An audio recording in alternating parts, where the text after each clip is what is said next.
Welcome to OG Foundation, capital of the sovereign state of Validium. I am your host, Sovereign Non Validium, and the lesson for the intro is when you make a contract to lease to someone, that if they disturb the peace, they break the contract, because otherwise you can have people living in your domain who just regularly disturb the peace.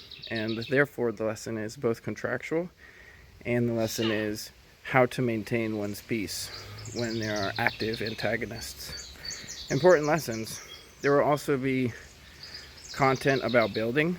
So I've got this second arch started behind me. I'm going to work on that. And I'm going to work on this arch here and then the columns. Hold on, let me turn this around real quick. Oh wait, no, I can't turn around on that. But anyways, there's your intro. Saturday.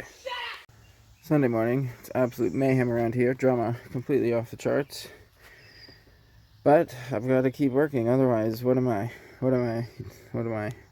So I prepped over here to connect this new arch to the existing rock wall with a piece of lath that bends in line with both and will give me a ideal surface to bond the two, and which will stabilize this arch. And then over here I tied in a piece of rebar to the other arch, so the tops will be connected. I haven't been able to get up there to tie that one in yet, but I got a good bit of lath on this whole valley in between them, so I can connect them like that. And using a bit of scrap panel that I cut off in other places, I'll get some mortar on this and the top and that over there, stabilize this arch quite a bit. So latest update is a crazy tenant lady just dumped their human waste right in the middle of the job site maliciously. Isn't that just lovely Sunday? Lovely Sunday. And I won't even tell you the other half of the drama. So before I noticed the feces, I was going to just wash it with water, but given, what do you do? I sprinkled lime on it. It seemed like the best solution. A lot of people talk about mental illness, but I think the traditional understanding of demon possession is actually more accurate, and that's what I'm witnessing. And one person is single-handedly convincing me of the need for psych wards, essentially, and people that are just a menace to society, have no positive aspect, and are literally just dumping shit on their neighbors. And this is the punishment of my sin. So the sin of the sovereign. The sovereign has the right of the right of alienation of their own domain, their own territory. So because I have sinned and I have compromised and not just booted this demon creature out as soon as they became hostile and were maliciously disturbing the peace repeatedly, I have sinned. I confess to the Most High and to the listening audience, I have sinned and I have failed in my way to alienate this creature, and I deserve this punishment. Whether or not I can accurately repent for my sins to actually enact my right of alienation, time will tell. Problem is, it's just such a thin line, and some things can easily just lead to confrontations that are irrecoverable. So for now, I got shit with lime spread on it as I was disrupted in the middle of a batch, and then as another tenant making all sorts of other drama, it seems quite concerted and not rational actors, but actors connected with one funded by the federal subsidy and acting completely maliciously, and the other one, I'm not going to speak on the other one, but anyways, Sunday. The chickies have all found their way out. It's the 1st of June. And the chickie found the sunlight. They're all outside. So smart. Attracted to the warmth of the sun. This one's inside, though. One cutie inside. Oh, no, too. There's another one down there. Anyways, very drama-filled day today on the 1st. Trying to get rid of a demon-possessed creature. Hopefully there's no violence perpetrated by them. Boy, so I got stabbed. Life. This is just life. Dealing with a demon lady, and she stabbed me down to the bone in my shoulder. So waiting for emergency services. Are so I'm in the hospital now, and the demon creature is gone. Hopefully I'm not disabled for too long for more work. We'll see what happens. So I just got back from the hospital, got stitched up from the stab wound, and I just want to comment on the nature of society and the culture. And basically, the other person that's kind of like obliquely referenced in this thing is actually someone who's adapted very well to the current culture. They know how to game the system and use it to their advantage, and how to make everyone else take care of you with only negative relations in relation to everyone else, which is inversely opposed to what I'm doing, which is recognizing that system is broken and then doing something better, creating a better sort of system, a better idea, a better method to resolve these issues or whatever. So I don't know, it's just interesting that most people just abide the system, but that's actually like a gamer of the system, someone who knows how to game it very well. And they got what they wanted in stabbing me, because they were like a desperate person and kind of like in need of some form of psychiatric care, and now they're getting the shelter and the food and the housing that they need. And you're all going to pay for it. Everyone else is going to pay for their existence for the rest of their life, just like people in prison and psychiatric things. And it's the blight upon the productive aspect of society, those who are sucking all of the energy out of the system. And the greater the population percentage of those people you have, the faster the society collapses, crumbles into a shithole third world country. So anyways, there's just all sorts of lessons from this. I can't lift my arm, my right arm, my dominant arm, be on that right now. Well, if I quit being a pussy, oh yeah, and I enjoy the pain, I can lift it that far. Anyways, I'm gonna try to get back to work and just work through the pain and just see it all as my sin, my failures, my lessons. And luckily, an innocent woman didn't get stabbed by a crazy woman, and instead, I got stabbed, and I'm ultimately responsible for that crazy woman being here in the first place. So, justice has been served, and I'm on the recovery track. So, it's Tuesday morning, and it's beautiful. It's harmonic. There's natural sounds in the birds, and there's no demonic entities. It's just so peaceful and wonderful. I'm holding the phone with my right arm. My right shoulder was the one that got stabbed yesterday. I'm a stabbing survivor. Survived a stabbing. And it's healing really quickly. It was about 1.5 inches deep and 2 centimeters long, with closed scissor blade and stitched up. I feel like it's healing really quickly, because yesterday I couldn't even lift my arm like this, and now I'm just working through it, healing super fast. And I'm gonna get on to mortar today. I thought I was gonna be out for a while, but just one day. I had to take a break yesterday, and now back to mortar. So let me show you.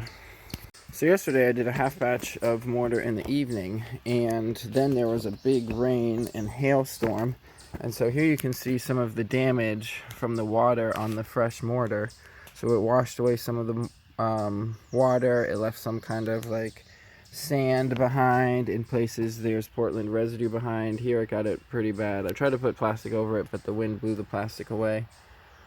So basically I'll just have to use some kind of abrasive, like a broom or brush type thing, to brush away all of the more loose sediment, and then just do another batch of mortar over it. And probably the majority of the mortar I applied yesterday is probably all good, but it's just kind of like the surface layer in the areas that were exposed to the rain that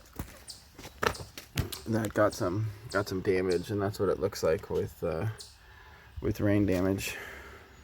Hey, pretty kitty. Good girl. Alright, so mortar for today.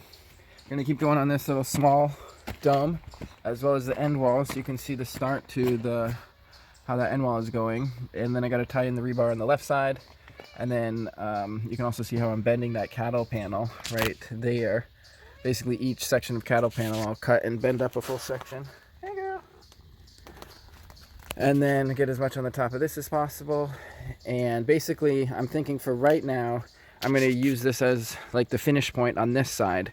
Eventually, I'm going to want to make this bigger and follow that line of bedrock there for this whole double arch, which will end up probably being as tall as this arch.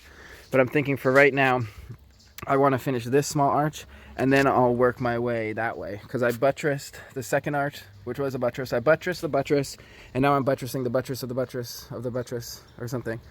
And I'm not going to buttress this. Well, actually, that's kind of what that is. So anyways, that's the plan.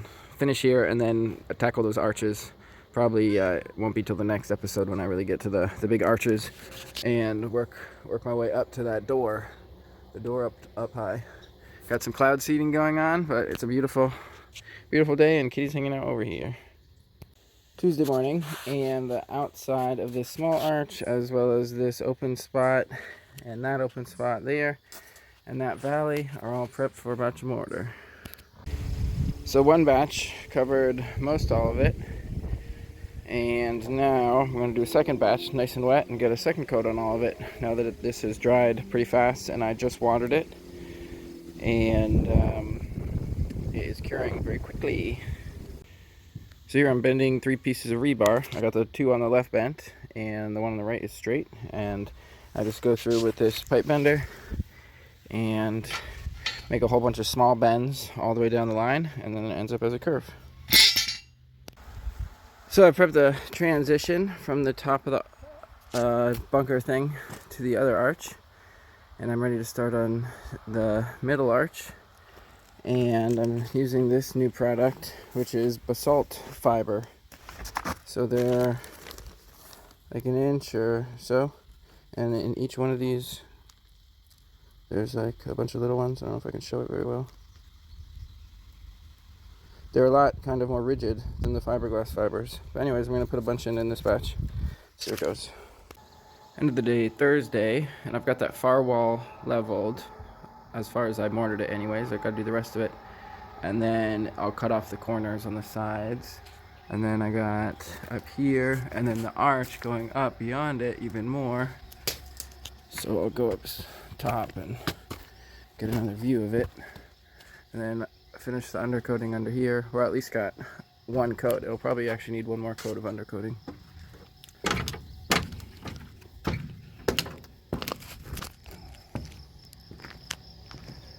So here's how it transitions from the one shape to the other shape.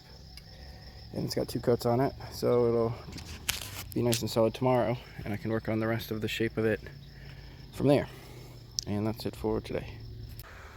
So after 2 batches on Thursday, I've got this connection completely coated with 2 coats, and then up into the corner with that little reinforcement as well, and the ceiling right around here, so that'll be nice and strong above. And then starting to get on the outside, the smear coat over it, and then back up top.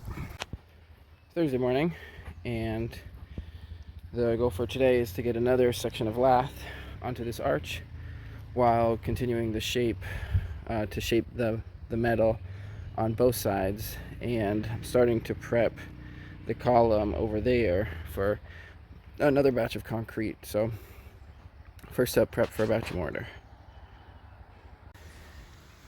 Friday morning, this is what I got up to yesterday.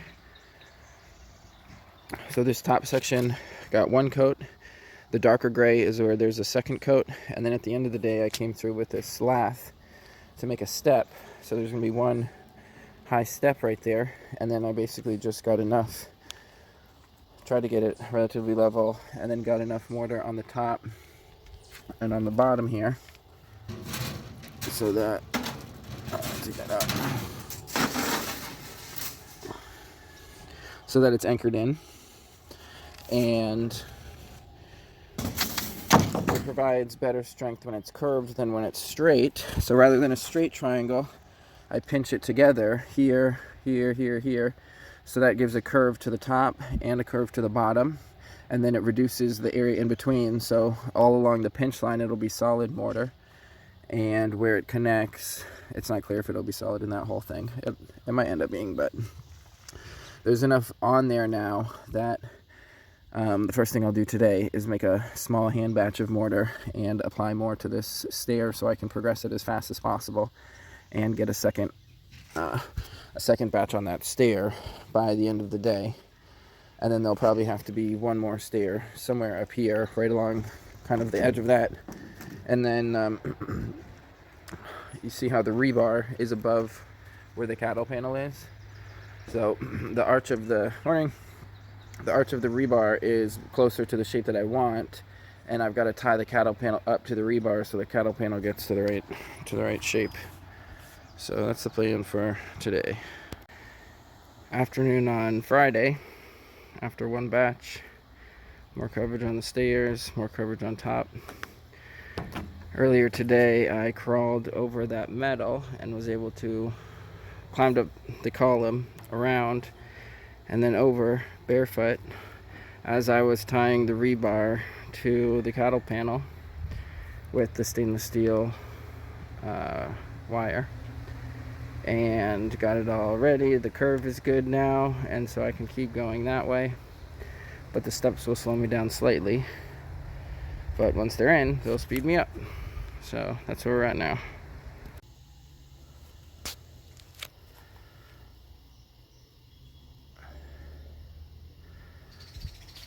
So I made that as a counterweight. Basically just stacked those two center blocks on top of a third, and then ran a wire from up where I wanted to bend the shape with that diagonal wire strap, which is tied to a tree over there, and then down as well with the weight of two cinder blocks. So I just got it tight with the two cinder blocks on the third, and then removed the third, and now it's exerting that amount of force down. So I'll show you the shape that it came out to. Hold on.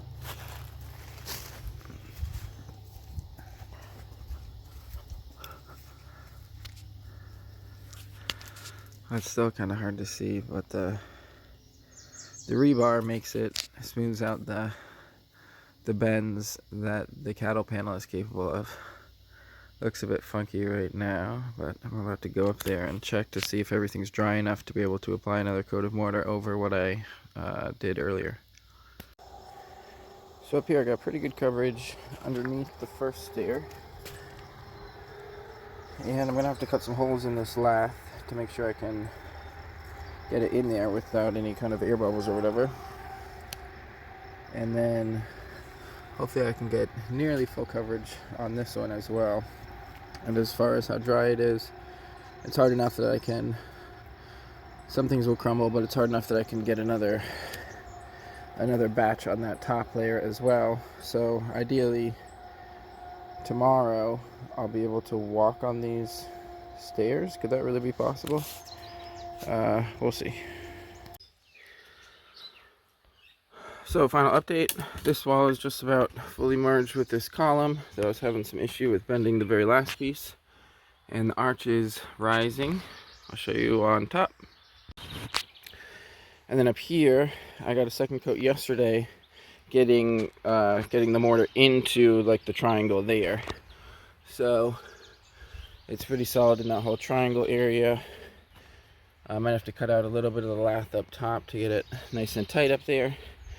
But it's going to be rainy for a couple days, so all of that will get nice and hard, and I should be able to, at the very least, probably tomorrow, walk up on that step and then the left side of that step to be able to keep going over with the arch. And I'm thinking, well, I can just keep going from this side, and probably next week I'll start working on the column there as well, as I'm working from both sides, and maybe next week I can finish that arch. But that's all for this week.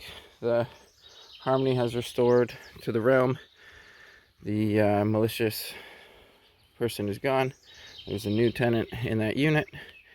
And that's it for this week. Thanks for tuning in. See you next week. And finally, look at the chickies. Chickies are all doing good. And found out I restored access to Telegram, so I am back on there after having been hacked and lost it. And so 2 out of 3 security issues are back to good, and we'll see how the third develops. But until next week, that's all.